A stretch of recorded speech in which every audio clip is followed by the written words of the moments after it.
حضرت شداد بن اوس رضی اللہ تعالیٰ عنہ سے روایت ہے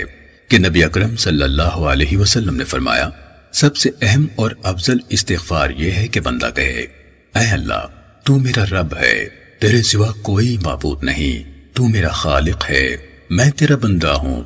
اور میں اپنی طاقت و استطاعت کے مطابق تجھ سے کیے ہوئے عہد و وعدے پر قائم ہوں، میں اپنے گناہوں کے شر سے تیری پناہ چاہتا ہوں، میں اپنے ہر قسم کے گناہوں کا اعتراف کرتا ہوں اور اپنے آپ پر تیری نوازشات کا اقرار کرتا ہوں، لہٰذا مجھے معاف فرما، کیونکہ تیرے سوا کوئی گناہ معاف نہیں کر سکتا۔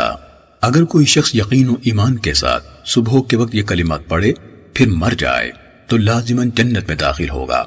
اور اگر شام کے وقت یہی کلمات یقین و ایمان رکھتے ہوئے کہے اور مر جائے تو لازماً جنت میں داخل ہوگا۔ ولید بن ثعلبہ نے اس یعنی حسین المعلم کی مخالفت کی ہے۔ سنن نسائی حدیث نمبر 5524۔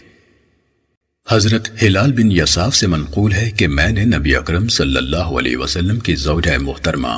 ام المومنین حضرت عائشہ رضی اللہ تعالیٰ عنہ سے پوچھا،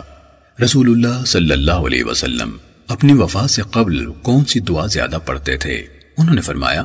یہ دعا زیادہ پڑھتے تھے، اے اللہ میں ان گناہوں کے شر سے تیری پناہ میں آتا ہوں جو میں کر چکا ہوں، اور ان گناہوں کے شر سے بھی جو ابھی نہیں کیے۔ سنن نسائی حدیث نمبر 5525۔ حضرت ہلال بن یصاف نے کہا کہ حضرت عائشہ رضی اللہ تعالیٰ عنہ سے پوچھا گیا، نبی اکرم صلی اللہ علیہ وسلم اکثر کون سی دعا کیا کرتے تھے؟ انہوں نے فرمایا، آپ اکثر یہ دعا فرمایا کرتے تھے، اے اللہ میں تیری پناہ میں آتا ہوں اپنے ان کاموں کے شر سے جو میں کر چکا ہوں اور ان کاموں کے شر سے جو میں نے ابھی نہیں کیے۔